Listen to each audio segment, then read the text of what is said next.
Ei, alguém lembra de mim? Acho que ninguém lembra de mim.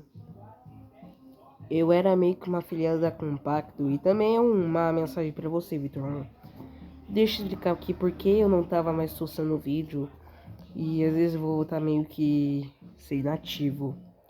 Bom, primeiro que eu não vou conseguir meio que fazer vídeos porque os meus mapas do meu Craft and Booting meio que desapareceram do nada quando eu instalei ele de novo. E só para lembrar que às vezes eu tenho preguiça de fazer um vídeo. Então, esse foi meu esclarecimento. Eu sou Vitor Lemos de Souza, criador da Rede J. Pra você que tá vendo esse vídeo.